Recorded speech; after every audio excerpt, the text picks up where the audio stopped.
Et salut la tribu. Bon, j'étais obligé de faire cette vidéo quand même. Donc là je parle de la vidéo, hein, de l'exécution.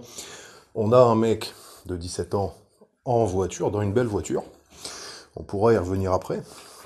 Et donc il est entouré par trois mecs qui portent leur couleur et qui sont armés. Et il y en a un qui le braque. Voilà, donc trois flics. Et des mecs donc qui sont de la police, le gang le plus puissant de France. À ce titre, bah, ils peuvent exercer une certaine autorité par leur puissance de frappe et aussi par comment dire pas la légitimité, mais bon, l'acceptation de la population. Pour se faire accepter de la population, bon, ils doivent maintenir une certaine étiquette pour pas que ce soit trop le bordel, tout ça. Enfin, faut que leur crédibilité soit à peu près maintenue. Donc, ça implique qu'ils reçoivent une formation, ils sont assermentés, tout ça, tout ça. Donc, on a trois mecs qui entourent la bagnole. On ne sait pas pourquoi à l'origine. Hein, voilà, ça c'est important à préciser. Moi, je regarde la vidéo, je sais pas pourquoi il est arrêté. Peut-être que c'est un simple contrôle, ou peut-être que Naël, juste avant ça, il vient de violer une personne âgée, d'écraser trois personnes dans une rue piétonne, il leur a roulé dessus, il en a fait des hamburgers sur la voie publique. J'en sais rien. Je vois juste qu'il est arrêté par trois flics, dont un le braque. Donc, un mec entraîné, qui a reçu une formation, qui est censé garder son sang-froid. Donc, il braque Naël, qui a 17 ans. Il n'a pas été formé pour ça. Il n'est pas forcément euh, censé garder son sang-froid avec un flingue sur sa gueule, tu vois, ou il est prêt à se faire buter. Ça, j'ai pas vu de com qui parlait de ça sur Internet, tu vois. Tout le monde c'était oh il a refusé d'obtempérer, c'est normal qu'il se soit fait buter. Voilà, il avait qu'à obéir à la loi. Apparemment, il y a même des débats sur la bande son, sur les ordres qui ont été donnés. Donc bon, moi je m'attarde pas trop sur le son, je regarde que les images. De toute façon, on n'entend rien sur le truc. Donc voilà, le mec, il se fait buter. Ça, c'est ce qu'on voit sur la vidéo. Le mec a rien fait, il se fait arrêter, on l'exécute. Donc après, bon, sur la vidéo, c'est assez clair. C'est une exécution. Les mecs l'ont buté. Bon, après, il y en a qui disent, bah, on connaît pas toute l'histoire, tout ça, qu'est-ce qu'il y a eu avant? Ok, pas de problème. Moi, j'en sais rien. Hein. Peut-être que Naël était un horrible criminel, qu'il a fait plein de saloperies avant et que c'était effectivement une racaille qui méritait de crever. Ah, peut-être. On va voir ça. Hein. On va essayer de déterminer ça parce que ça, c'est vrai que c'est une question centrale. Naël est-il une racaille? Bon, ouais, il y en a qui disent direct, oui, c'est une racaille. Bon, il a refusé d'obtempérer. Voilà. Ça, c'est à peu près tout ce qu'ils ont. Hein. Bon, j'ai été regarder les, les articles qu'il y avait là-dessus. Bon, on parle comme quoi Naël, il a vendu du shit. Voilà, il consommait, il vendait du shit. Bon, je veux dire, pour un mec de 17 ans, consommer, vendre du shit, il n'y a rien d'exceptionnel, quoi. Hein. Et même si ça l'était. Bon, bah, justement, imaginons que ce soit exceptionnel pour un mec de 17 ans de vendre du shit. Bon, bah, justement, ce serait plutôt à saluer. Le mec a l'esprit d'entreprise, à son âge, dans un pays comme la France, qui a du mal économiquement. Tu vois, lui, à son âge, il fait son petit business. C'est pas mal quand même. Je dis pas ça pour troller, hein. Bon, je plaisante un peu, mais bon, c'est sérieux quand même. Après, ils disent, ouais, il a roulé sans assurance, avec des fausses plaques, sans permis. Bon, ouais, d'accord, ouais, c'est des crimes administratifs. Ça concerne, enfin des crimes. Le terme est inexact du coup, parce un crime requiert une victime. Là, il n'y a pas de victime. C'est juste, il n'a pas respecté les standards administratifs de l'État. Voilà, il a mis des fausses plaques. Après, on peut se poser la question de la raison pourquoi il a mis des fausses plaques.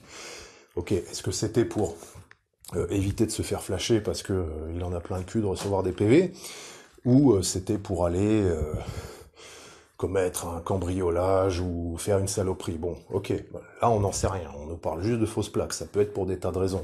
Moi je connais des gens qui roulaient avec des fausses plaques, ils en avaient marre de se faire flasher en allant au boulot, ils voulaient pas perdre leur capacité à conduire et à pouvoir bosser, bon bah ils mettaient des fausses plaques, tu vois, ça. Il y a des gens normaux qu'on arrive à penser à des choses comme ça en fait. Donc voilà, c'est des trucs administratifs. Là, il y a tous les bœufs qui vont dire mais c'est la loi, il a désobéi à la loi. Bon, le mec, les lois, c'est pas lui qui les a fait. Il les a pas signées, il a pas donné son accord pour qu'on lui fasse des lois comme ça. Il était même pas né. Tu vois, d'habitude, tous ceux qui disent ah ben euh, voilà, il avait qu'à aller voter, il avait qu'à voter pour le bon candidat, maintenant il n'a pas le droit de se plaindre. Lui, quand il y a eu ces lois qui ont été créées, il était même pas né. Voilà. Peut-être que même ses parents étaient même pas nés. Donc bon, ça tient même pas. T'as juste, enfin ça regarde personne en fait. Donc pour l'instant il y a pas lourd. J'ai vu Recel. Ah ça c'est vrai, c'est pas bien. Ça par contre c'est vrai que ah c'est mauvais. Est-ce que c'est un truc de racaille? Bon, peut-être pas. Hein, je veux dire. Recel, c'est assez commun. Hein. Moi, j'ai déjà fait du recel. Tu vois, quand t'es au collège, tu vas au collège ou au lycée, t'as un mec de ta classe, hey, regarde, j'ai ça à vendre, je le fais pas cher parce que c'est un truc tombé du camion, machin. Ok, bon, bah, des fois, tu dis, oh, bah ouais, c'est cool, allez, tu l'achètes, tu sais, quand t'as cet âge-là, tu penses pas à ce genre de truc. Ah, c'est sûr, c'est pas bien. Hein. Maintenant, c'est quelque chose de commun. Donc, bon, tu peux dire que c'est pas bien. Maintenant, si tu butes, si tu te sers de ça pour justifier de buter le mec, bon, ça veut dire que faut buter tous les autres aussi, quoi. Tu vois, on serait un paquet à se faire buter, en fait, dans l'affaire. Donc, bon, pour l'instant, il n'y a pas grand-chose. En fait, ce qui ressort à chaque fois, dans les articles, les commentaires, c'est rébellion, refus d'obtempérer. Voilà, le mec, il a refusé d'obtempérer. D'ailleurs, même dans le motif de l'abattage, à la base, c'est ça le motif officiel. Hein. Il a été tué pour refus d'obtempérer. Quoi. Tu refuses de te soumettre au fonctionnaire qui est en face de toi, il te bute, c'est normal. Donc pour l'instant, bon, ils sortent ça. Peut-être que dans 10 ans, tu auras une loi qui passera, comme quoi, quand tu es dans la rue, un fonctionnaire te demande de baisser ton froc devant lui et de te présenter. Bah, si tu le fais pas, il aura le droit de te tuer. Et à ce moment-là, t'as tous ces mêmes gens qui disent c'était une racaille, il a refusé d'obtempérer, c'est normal de le buter. Ils diront ah bah il a refusé de présenter son cul au fonctionnaire, il s'est fait tuer, c'est tout à fait normal. Tu vois, ce sera les mêmes personnes qui diront ça en fait. Hein. Pour l'histoire des fausses plaques, s'il y a des gens qui tiquent là-dessus à dire ah il a mis des fausses plaques, c'est scandaleux, c'est une racaille tout ça. Mais bon moi quand je vois ça, J'imagine trop Robert dans son canapé en train de regarder le JT de Pernod, qui va se dire oh non, oui, moi je me gratte les couilles devant le JT et jamais je ne mettrai des fausses plaques. Je paie mes contraventions pour excès de vitesse. Je suis un honnête citoyen. Ah Jean-Pierre Pernod, mais non, il est mort. Et ouais, il s'est injecté, il s'est fait avoir. Et bon, donc le mec en fait c'est tout simplement que il a juste pas les couilles de mettre des fausses plaques, c'est tout. En fait, il reproche aux autres ce qu'il aimerait faire, mais qu'il n'ose pas faire. À ce stade de la vidéo, peut-être que s'il y a quelqu'un qui est nouveau sur le chat, qui regarde, il se dit, bah, c'est encore quelqu'un qui fait une vidéo pour tailler la police et critiquer tout ça. Non. S'il y a quelqu'un qui fait vraiment des saloperies, des crimes, c'est une pourriture, et puis il se fait buter par la police. Bon, bah, c'est quoi? Ça fait un combat entre gangs, quoi. C'est de la racaille qui bute de la racaille. C'est pas censé arriver. La police n'est pas censée faire ça par rapport à leurs standards et tout, qui s'imposent pour avoir l'air crédible. Mais bon, après, si ça arrive, c'est leurs affaires, ils font leur truc entre eux. Moi, je m'en fous. Voilà. Bon, on peut juste peut-être faire attention à la dérive, parce que ça commence par buter des vrais criminels, et puis après, graduellement, on en arrive à des situations comme maintenant, où la police bute absolument n'importe qui. Par exemple, j'aime pas les mecs qui se servent de l'affaire Traoré pour critiquer la police à tout prix. Putain, Traoré, quoi. Le mec, il a été condamné pour viol et tout, enfin, c'est clairement une ordure, le mec. Il s'est fait buter. Bon, ok, tu peux dire la police avait pas à faire ça et tout, mais après se servir de cette affaire pour tailler la police, franchement, mais la police y bute n'importe qui. Les mecs, c'est un putain de gang, ils ont leur emprise sur tout le territoire, et suffit que toi, voilà, qui que tu sois, tu te promènes dans la rue, tranquille, t'es sur une rue piétonne, t'as des mecs qui viennent, ils te demandent ton attestation, ou ils se demandent pourquoi t'es pas enfermé chez toi, comme on te l'a ordonné, comment ça se fait que t'as osé sortir de chez toi, ou on te demande simplement tes papiers, tu refuses, tu les envoies se faire foutre, les mecs te butent, ils ont aucun problème, ils te défoncent, voilà, il y a aucun, enfin ça leur pose pas de problème, à part les retombées légales qui peuvent y avoir, dû aux standards qu'ils doivent maintenir, dans le seul but de pas trop ruiner leur cred par rapport au parc à bétail de l'État, quoi, hein, que les flics sont censés surveiller. Voilà, il faut quand même qu'il y ait une certaine docilité de la population. Cette docilité, elle est en fonction de la crédibilité aussi de la police. Donc ce qui ressort très souvent, c'est refus d'obtempérer, rébellion. Voilà, oh là là, il se rebelle, il refuse de se soumettre. Donc c'est une racaille. Voilà, ils ont que ça, hein, ils ont que ça, parce que si le mec avait fait des cambriolages, violé des gens, fait des grosses saloperies, bon bah évidemment il l'aurait mentionné. Ils auraient dit ouais, il est fiché pour des trucs graves et tout, regardez. Là, c'est que des histoires de paperasse et de refus de soumission. Voilà. Bah, c'est sûr que c'est pas Janine, Jean-Louis et Sébastien qui vont faire des refus de soumission, hein. Eux, ils ont été formatés depuis qu'ils sont gosses. Voilà, dès qu'ils l'ouvrent, ils s'en prennent une. Bon, enfin, on a on a reçu l'éducation du soumis de base, hein, donc c'est sûr que les mecs sont bien formatés. Il y a un côté, oh, il fait pas comme nous, il faut le dénoncer, c'est une racaille. Et puis il y a peut-être de la jalousie aussi après, hein. Des fois, bon, quand on voit quand on voit le niveau des humains, je veux dire, à quel niveau ils fonctionnent mentalement, on peut s'attendre à tout, hein. On peut s'attendre à ce genre de réaction, hein. D'ailleurs, sur en parlant de mode de fonctionnement bien pourri, j'ai l'impression qu'il y a un côté tribal dans ça, hein. Ouais, et oui, hein, on dirait bien, hein. T'as les mecs, bon, c'est un arabe qui a une casquette et qui roule en motocross. Oui, j'ai vu des vidéos, il a fait des wheelings sur des parkings et sur la route. Voilà, c'est une racaille. Il conduit en faisant des wheelings avec une casquette. Enfin bon, tu vois, c'est de ce niveau-là. Donc il faut le tuer. C'est une racaille, il est pas comme nous. Il paye pas sa redevance télé. Bon, voilà.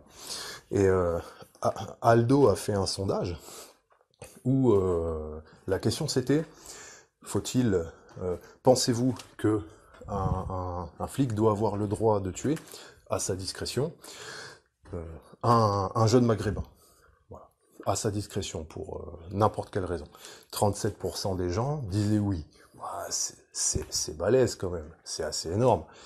Alors bon, ok, on pense tout de suite, non, c'est pas possible. Les mecs ont pas compris la question. Ou, je sais pas moi, ils ont dit ça parce qu'ils étaient énervés, ils venaient de se faire cramer leur voiture ou quoi. Bon, il n'y a pas 37% des gens qui étaient énervés à ce point-là, en fait. Après, tu peux dire, ok, ils ont rien compris, mais même tu divises par deux, quoi. Il reste 20%, même 15%. C'est étrange, quand même.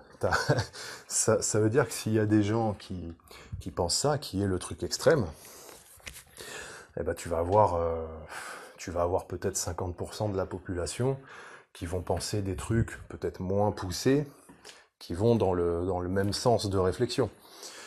Donc voilà. Alors après, moi j'aurais bien aimé avoir le sondage sans le jeune maghrébin. Pensez-vous qu'un flic peut tuer n'importe qui à sa discrétion? Là, peut-être il y aurait peut-être eu moins de 37%, hein. Peut-être que c'est vraiment uniquement le côté tribal qui est à l'origine de ce résultat élevé, hein. C'est possible aussi, hein. Là, vu le niveau de ce qu'on voit sur Internet, dans les coms et tout, ouais, c'est possible. La Terre, c'est un endroit bien pourri depuis toujours. Et bon, alors sur le globe, il y a des endroits qui sont plus pourris que d'autres, hein, c'est pas homogène. Je viens de dire le globe. Voilà, j'espère que j'ai pas heurté la sensibilité des platistes qui nous écouteraient. Navré les mecs, hein, je crois encore que la Terre est globoïde. Donc bon, voilà, j'ai dit le globe, hein, comme si c'était une sphère. Voilà, donc sur cet endroit, bah il y a peut-être des niches de pourriture. Je sais pas où se situe la France. Mais bon, là, ça révèle que elle est certainement pas dans les premières positions, comme ça nous l'est vendu très souvent, hein, que c'est un havre de paix et de civilisation incroyable. Je reviens sur le terme civilisation, parce que ça, c'est fantastique aussi. T'as les Occidentaux, ils sont tout le temps en train de mettre en avant leur civilisation. Voilà, nous, on est civilisés, la civilisation, tout ça. Les mecs, enfin, ils parlent de civilisation, pas dans, pas que dans la signification de société évoluée avec des systèmes très complexes, juridiques, économiques et tout ça. Non, ils parlent vraiment dans le terme noble. Nous, on est civilisés, on est arrivé au summum de la moralité et tout ça, tu vois. Les mecs pensent vraiment ça. Non, les Occidentaux ont jamais été civilisés par rapport à la moralité et tout ça, hein. Je veux dire, et là, c'est un énorme révélateur. On voit que les mecs sont prêts à donner à des fonctionnaires le droit de buter n'importe qui comme ça. Voilà, s'il estime que il s'est pas assez soumis ou que il a refusé de euh, mettre un écriteau sur son véhicule en conformité avec des textes que des vieux députés ont voté il y a 50 ans, tu vois, enfin bon. Voilà, ça c'est le niveau actuel. Donc c'est marrant quoi. Moi quand je vois ça, je trouve ça un peu comique quand même. Les mecs, ils se targuent, voilà, nous on est une grande civilisation et tout ça, on est moralement supérieur et tout, et puis derrière tu vois des sondages comme ça, et tu vois quand il y a des événements comme ça, tu vois les coms et tout qu'il y a sur les réseaux, bon, c'est à mourir de je ne sais pas quoi, mais bon, c'est à mourir. La bande son. Il y avait des débats sur la bande son. Ah oui, non mais en fait le flic il a pas dit je vais te buter, je vais te mettre une balle dans le crâne. Il lui a dit arrête-toi ou je sais pas quoi. Enfin bon, il l'a pas menacé, il lui a pas annoncé qu'il allait le tuer. Il lui a fait une sommation. Ah ouais, c'est primordial, c'est sûr. Qu'est-ce qu'on en a à foutre? Toi, va essayer de faire ça. Prends quelqu'un dans la rue et tu lui dis pas vas-y, à poil salope, je vais te mettre une balle dans le crâne. Tu lui dis vas-y, fous-toi à poil, suce-moi, ou sinon je te bute. Voilà. Je sais pas si pour un tribunal ça fera une grosse différence, en fait. Donc bon, c'est assez marrant de voir jusqu'à quel niveau de détail les mecs se raccrochent pour essayer de justifier le truc. Alors, il y a aussi les gens qui désapprouvent le meurtre de Naël et qui vont dire bon, c'est dommage, il aurait pu avoir une autre attitude, voilà, il s'est fait tuer, il aurait pu être très poli avec les forces de l'ordre, garder son sang-froid et tout, et ça se serait bien passé, voilà, au pire il aurait fait une garde à vue et tout. Voilà, j'ai vu un com d'un mec qui disait bah moi j'ai une tête d'arabe, depuis toujours je me faisais contrôler, et moi j'ai toujours été très très poli avec la police et ça s'est toujours bien passé, j'ai jamais eu de problème. Et bon, ok, alors la jovialité, moi, c'est une stratégie que je respecte tout à fait, hein, à condition que ce soit ton caractère, si c'est ton truc. Si t'es quelqu'un de très verbal, amical et tout, les flics t'arrêtent, voilà, t'es poli, tu plaisantes avec eux, tout ça. Si c'est ton truc, y a aucun souci, c'est très bien. Si ça te fait plaisir de faire ça, si c'est en alignement avec ton caractère, ton naturel et tout, fais-le. Mais après, moi, ce que je trouve abusé, c'est que dans ces commentaires, on voyait des injonctions à être souriant avec la police, à être poli. Je veux dire, l'étape d'après, c'est quoi? C'est que tu vas leur sucer la bite, en fait. Hein. Voilà, je vous l'annonce, hein, ça, c'est l'étape d'après. C'est... Alors bon, je veux dire, sucer la bite, c'est comme la jovialité. S'il y a des gens, c'est dans leur mentalité, c'est leur caractère de faire ça, ça leur fait plaisir. J'ai aucun problème avec ça. Tu, tu veux physiquement et littéralement sucer un fonctionnaire quand tu te fais contrôler, si ça te fait plaisir, si c'est ton truc, fais-le, ça fera des heureux, voilà, ils seront contents. Toi aussi, tout le monde est content dans l'affaire. Mais après, tu peux pas dire aux autres, euh, voilà, il faut faire comme ça. Parce que dès le moment où tu te forces, où c'est pas naturel, et que c'est une injonction à le faire, sous peine de te faire buter, hein, parce qu'en plus c'est ça le sous-jacent, c'était bah il aurait fait ça, il serait pas mort. Bon, ok, non mais c'est vrai, c'est une stratégie. Maintenant après, on est toujours dans un compromis de soumission pour rester vivant, en fait. Il faut être conscient de ça. Donc après, stratégiquement, tu peux le faire, aucun souci. Maintenant, je veux dire, on le fait tous, hein.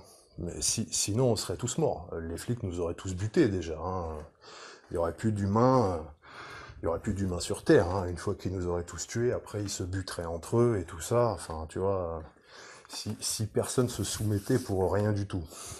Donc bon, tu peux le faire en toute conscience. Maintenant, va pas présenter ça comme si c'était normal et qu'il fallait le faire en étant content. Hein. C'est ok, t'es jovial, c'est ton truc, fais-le. Maintenant, si c'est pas ton truc et que tu le fais quand même, c'est de la soumission sous peine de mort. Après, il y a eu les émeutes et tout ça. Bon, la leçon que j'ai vue, c'est que apparemment c'était plus facile de contrôler les attestations et les passes, les Vax Pass d'il y a un an ou deux. Ouais, je pense que la police doit regretter cette époque de sérénité et de collaboration où ils allaient tranquilles dans les terrasses de café, ils tabassaient des middle class tranquilles et tout, ils leur foutaient des amendes, voilà. Il n'y avait pas de refus d'obtempérer, hein, c'était tranquille. Là, voilà, là, c'est un peu plus chaud. Voilà, moi, vous en tirez les leçons que vous voulez. Je lis en ce moment le bouquin de Guevara sur la guérilla, où il parle stratégie, il donne des trucs tactiques et tout. Au début du bouquin, il dit, bah, quand tu es avec une institution qui elle-même respecte plus ses propres lois, là, tu sais que c'est foutu. Légalement, tu peux plus rien faire, il faut entrer dans la guérilla. Bon, bah, c'est ce que les mecs ont fait, en fait. Voilà, ils ont fait la guérilla, ça m'a fait penser à ça. Et je crois qu'il y a plein de gens qui se sont pris des retours de karma. Ouais, ça les a un peu choqués, quoi. Hein. Il y avait certains trucs qui étaient assez comiques, voilà. Après, au niveau des dégâts, il y a eu aussi, bien sûr, plein de dégâts déplorables. Tu vois, il y a eu enfin, les bagnoles cramées, des propriétés privées, tout ça. Ça, c'est vraiment des trucs de racaille. Niveau dégâts, il y a eu des attaques sur bâtiments publics, écoles, mairies, commissariats, les banques aussi. Bon, je les mets dans la même catégorie parce qu'ils sont tellement en bise avec les institutions que c'est quasiment des bâtiments publics. Voilà, donc ça c'est thématique avec le truc. Et puis il y a eu il y a eu attaque sur des bâtiments privés, commerce, tout ça. Donc ça, c'est le côté full, quoi. Le côté full, allez, on profite, on va tout niquer, on s'en fout, on tape n'importe quoi, c'est bon. Là, j'ai vu qu'il y avait des gros commerces qui ont été cramés, des trucs, dégâts monstrueux. Mais bon, après, en même temps, dégâts monstrueux, un magasin, c'est quoi? Un grand magasin, c'est quoi? C'est un entrepôt avec des caisses à l'entrée. Et puis voilà, quoi. T'as pas de... Je pense pas que ça leur coûtera très cher à refaire. Après, ils ont perdu un stock, je sais pas moi, ils ont perdu une semaine, 2 semaines de stock. Bon, ils rachètent, voilà, avec les marges qu'ils font, c'est pas trop grave. C'est pas comme si t'es un magasin d'informatique qui se fait des marges minuscules sur ses composants ou ce genre de truc, tu vois. Après, les petits magasins, eux, s'il y en a qui ont pris vraiment très cher, ou même pas cher, même juste pas qui se sont fait cramer, mais qui ont pris un pillage de marchandises, selon les marchandises que c'est, ça peut mettre dans le rouge violemment, et bah si le mec est un peu limite qu'il est en flux tendu, ça le met en, ça le met en négatif. Derrière, t'as les tribunaux de commerce et tous les vautours qui fondent dessus, ils le dépouillent. Et voilà, c'est un commerce qui rouvrira jamais, ou alors contrôlé par d'autres personnes qui sont certainement pas tes potes. J'en ai fini avec cette vidéo. Si tu connais quelqu'un qui peut en bénéficier ou que ça intéresserait, sois libre de lui partager. Je rappelle qu'il y a le Telegram. Je poste dessus tous les jours, hein. Il y a les liens en dessous. Il y a mon Glorious Swinger sur Instagram, où je poste mes armes craftées. C'est tout. On se recapte plus tard. Force en feu.